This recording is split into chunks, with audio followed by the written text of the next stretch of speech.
Hello' friends, পিকনিকৰ আপোনালোকক আধাখিনিকৈ দেখুৱাই আছোঁ আৰু এতিয়াও পাৰ্ট 1 আৰু এটা ভিডিঅ' আপোনালোকক মই মাজলৈ লৈ আহিছোঁ।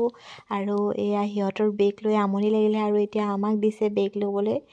আৰু বাকী আপোনালোকে চাই থাকিব দেই, আৰু লগতে কেক এটাও লৈ লৈছোঁ আমি।